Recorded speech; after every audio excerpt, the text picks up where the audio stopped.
नमस्कार, times of Swaraj में आप सबों का स्वागत है। मैं हूं संतोष सिंह और आज हम टाइम्स ऑफ स्वराज में बात शिक्षकों के तबादले की कर रहे हैं। जी हाँ, चलिए बधाई हो। शिक्षक पिछले कई महीने से उस मानसिक प्रताड़ना के दौर से गुजर रहे थे। कभी कुछ मांगा जा रहा था विभाग से, कभी कुछ मांगा जा रहा था विभाग से, कभी कुछ कमेटी बन रही थी, कभी कुछ कमेटी बन रही थी। आखिरकार तमाम कमेटियों के कवायद के बाद आज लगभग 10,000 शिक्षकों के तबादले पर मोहर लग गई है। देखिए, एक बात हम शिक्षकों से करना चाहेंगे। कई शिक्षकों का फोन आ रहा था कि सर ये खबर चल रहा है, ये तबादला हो रहा है, रजनीश ये चला रहा है, तो रजनीश के चाहने वाले लोग ये चला रहे हैं। ग्रुप में भी हम देख रहे थे। देखिए, अब वो जो खबर है ना, उस खबर से हम अब ऊपर उठ चुके हैं। वो एक दौर था, ब्रेकिंग खबर का दौर था। हाँ, मेरी खबर की प्राथमिकता बदल चुकी है। हम खबर के अंदर की क्या खबर है और क्या हो रहा है, किसके लिए हो रहा है, उस पर हम ज़्यादा फोकस करते हैं। तो हम शुरू से इस बात को लेकर कहीं न कहीं सवाल खड़े कर रहे थे कि इस तबादले के दौरान कुछ ऐसी चीज़ें हैं जिनको आप नज़रअंदाज कर रहे हैं। हर स्टेप पर अगर आप खबर को देखिएगा तो हर स्टेप पे खबर में के बाद कुछ न कुछ सुधार होता रहा। अंततः जिस कमेटी की बात हम कर रहे थे वो एस सिद्धार्थ को वो कमेटी गठित करनी ही पड़ी और उस कमेटी की रिपोर्ट के आधार पर ये तबादला हुआ है। लेकिन देखिए, इतनी कवायद के बावजूद भी इस तबादले में भी बहुत सारी त्रुटियां सामने आ गई है। क्योंकि देखिए, हमारे पास फोन कॉल्स ऐसे ही लोगों का आता है जिसके साथ कहीं न कहीं अनजस्टिस होता है या फिर विभाग के गैर जिम्मेदाराना रवैया की वजह से वो कहीं न कहीं प्रताड़ित होने लगता है। सिद्धार्थ जी, आपने जो 10,200 समथिंग शिक्षकों का जो तबादला किया है, उसमें अभी तक दर्जनों से ज़्यादा ऐसे शिक्षक शिक्षिका का फोन आ चुका है, खास करके शिक्षिका का, जिसका U- नंबर आप गलत चढ़ा दिए। U- नंबर स्कूल का जो कोड है वो गलत चढ़ा दिए हैं। ट्रांसफ़र आपने कर दिया है, जिला से पत्नी का पति के पास आप ट्रांसफ़र कर दिए हैं, लेकिन U- कोड गलत लिखा हुआ है। अब इस U- कोड के गलत होने की वजह से अब जिला आवंटन होने के बावजूद किसका आवंटन हुआ, किस स्कूल का नाम वगैरह सब सही है, स्कूल का नाम भी सही है, शिक्षिका का भी नाम सही है, सब कुछ सही है, लेकिन U- नंबर गलत है। तो आप टेक्निकली तौर पर सारा ट्रांसफ़र पोस्टिंग भी शिक्षा कोष के माध्यम से कर रहे हैं और डाटा, कंप्यूटर को सिर्फ डाटा चाहिए। डाटा में विसंगति होगी तो कंप्यूटर फिर आगे बात बढ़ाएगा ही नहीं। इस तरीके की विसंगति सामने आई है। तो पहले तो U- वाले जो चीज़ें हैं उनको आप क्लियरफाई कर दीजिए। आप जल्द से जल्द ऐसे शिक्षकों से आपत्ति आप कैसे आपत्ति वो दायर कर सकता है कि U- कोड को जो है सो आप सुधार कर सकते हैं। एक तो ये परेशानी हुई है। दूसरी जो बड़ी परेशानी है, देखिए, अभी हाईकोर्ट में एक मामला लंबित नहीं है, हाईकोर्ट में सुनवाई अंतिम चरण में है।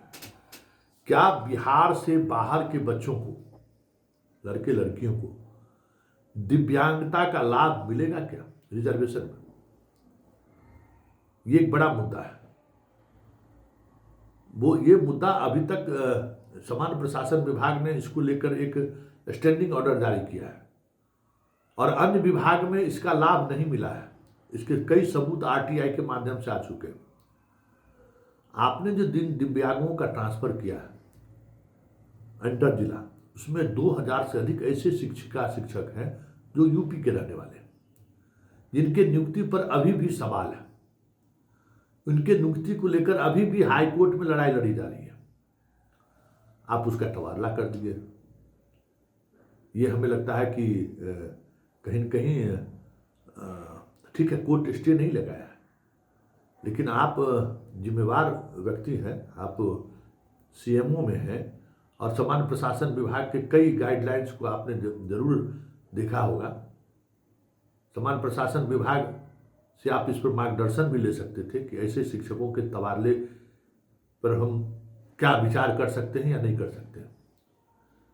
और सबसे बड़ी बात यह है इसमें अधिकांश जिन शिक्षकों को आपने तबादला किया है उसमें आपने लिखा है कि आप शपथ पत्र दीजिए कि कोई भी गड़बड़ी होगी तो फिर हम आप पर कार्रवाई करेंगे।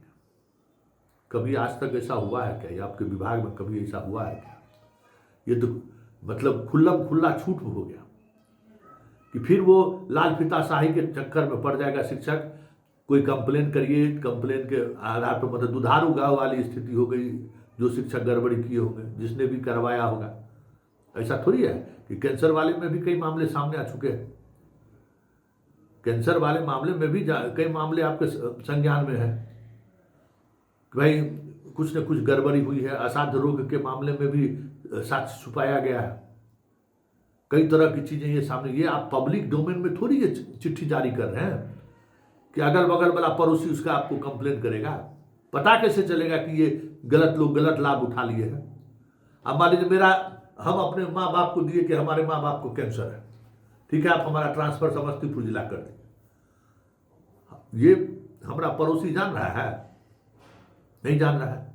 किस आधार पर ट्रांसफर हुआ, कौन इसके इतना है? लेकिन कहते हैं कि गलत पाया गया, कौन ये गलत साबित करेगा? कैसे पता चलेगा? तो हम लोगों के पास फिर सूचना आएगी। बगल का मास्टरे सूचना है, वो भीटा में दिया है ना, एक महिला शिक्षक जो है सो दी है कि भाई हमारे ससुर जी को जो है सो कैंसर है, उसके ससुर जी को कैंसर नहीं है। वो कंप्लेन हम आप तक पहुंचा ही दिए हैं कि देख लीजिए कैसे जो है सो भीटा से दानापुर ट्रांसफर करा लिया, उसके परिवार में किसी को कैंसर नहीं है। लेकिन वो कह सकते हैं कि आप सीधा स्कूल में पोस्टिंग किए थे। कंप्लेन के बावजूद भी अभी तक फाइल तक उससे 100 कॉज तक नहीं पूछा गया। कंप्लेन हुए 1 महीना हो गया। तब समझ लीजिए कि क्या होगा। एक बड़ी बात यह है। दूसरी बात जो सबसे महत्वपूर्ण बात है, जिन बातों का सवाल हम शुरू से उठाते आ रहे हैं कि देखिए, इसमें अधिकांश शिक्षकों का किसी का डॉक्यूमेंट्स वेरिफिकेशन नहीं हुआ है। और डॉक्यूमेंट्स वेरिफिकेशन हुए बगैर हम बार बार करते प्रोबेशन पीरियड में हम फिर सवाल खड़ा कर रहे हैं। सिद्धार्थ जी, प्रोबेशन पीरियड में आप इन लोगों का ट्रांसफर कर रहे हैं, एगो तो प्राण जनरेट करने में क्या परेशानी हो रही है सब देख ही रहे हैं। कोई बात नहीं मान रहा है आपका। पता नहीं अब मार्च में भी इन लोगों को वेतन मिल पाएगा कि नहीं मिल पाएगा, कहना मुश्किल है। कोई जिला में धीरे धीरे वेतन मिल रहा है। प्राण जनरेट करने में क्या परेशानी हो रही है वो आप देख रहे हैं। प्राण ट्रांसफर कराना कितना मुश्किल है ये हम 5-6 शिक्षकों में देख चुके हैं। जो इसका TRE 1 में हुआ था और TRE 2 में जो फिर उसको अपने घर के बगल हो गया, उसको ट्रांसफर होने में किस तरीके का परेशानी हुआ है इसका अंदाजा शायद आपको नहीं होगा। और आपकी पूरी बात को विभाग के अधिकारी, नीचे के अधिकारी जिस तरीके से नोटिस लेते हैं, हमें नहीं लगता है कि कोई भी शिक्षक जो है जिसका ट्रांसफर हुआ है उसका दोहन नहीं होगा। समझे? कितना परेशान है, कब वेतन मिलेगा, किस तरीके की लड़ाई लड़नी पड़ेगी उसको, ये हम समझ रहे हैं ना। हमारे पास तक आप कहते हैं कि हमसे लोग मिलने आता है। जितने लोग आपसे मिलने आते होंगे आपके कार्यालय में, उससे कम लोग हमसे नहीं मिलते हैं, हमको फ़ोन नहीं करते। अब मिलना हम नहीं पसंद करते, हम मिलते नहीं हैं, लेकिन फ़ोन कॉल्स के माध्यम से हमें भी बहुत सारी चीज़ें पता चलती रहती है। इन शिक्षकों बार बार कह रहे थे कि शिक्षकों के तबादले को लेकर जिस तरीके की दिलचस्पी आपकी विभाग आपका दिखा रहा है, चलिए कम से कम जो खेल चल रहा था टाइम्स ऑफ स्वराज की इस खबर के बाद, उस खेल में बहुत सारा नियंत्रण हुआ है और पूरे सरकार की नज़र है आपके ट्रांसफ़र पॉलिसी पर कि किस तरीके से आप ट्रांसफ़र कर रहे हैं। ये हमारे चैनल की नैतिक विजय है कि कम से कम शिक्षकों को लेकर जो चीज़ें, खास करके बिहार से बाहर के शिक्षकों को लेकर जो खेल चल रहा था ना, उस फर्रुखाबादी खेल पर तो रोक लगा है। लेकिन चलते चलते एक सवाल और सिद्धार्थ जी आपके लिए छोड़ चल रहे हैं। इन शिक्षकों का अभी आपने जिला आवंटित किया, अब स्कूल का आवंटन होना है जिसकी तिथि आपने निर्धारित की है। आप जरा अपने आप को आत्मविवेचना कीजिए कि जितनी तरह के नीतिगत निर्णय या प्रशासनिक निर्णय आपने लिया है और जो डेट आप तारीख तय किया है, क्या उस तारीख तक आपने वो काम पूरा करने में, किसी भी फैसले पे का अमल कराने में कामयाब रहे हैं क्या? ये जिला आवंटन तो कर दिए, जिला आवंटन तो TRE 3 का भी हो चुका है। TRE 3 वाले को भी अभी तक स्कूल अलॉट नहीं हुआ है। जबकि उस वैकेंसी को लेकर अभी भी समस्या है। तो ये जो आप कर रहे हैं, हमें ये लगता है कि जैसे आप जिद पकड़ लिए कि तबादला नहीं होगा, कहने वाले लोग, हमारे जैसे लोग जो कहते हैं आपको कि आपसे तबादला नहीं होगा, उसको हम दिखा दें। अरे क्या दिखाना आप चाहते हैं? टीआरई 3 वाले को बताइए, 9 मार्च को सीएम ऑलरेडी उनको औपबंधिक नियुक्ति पत्र दे चुका है।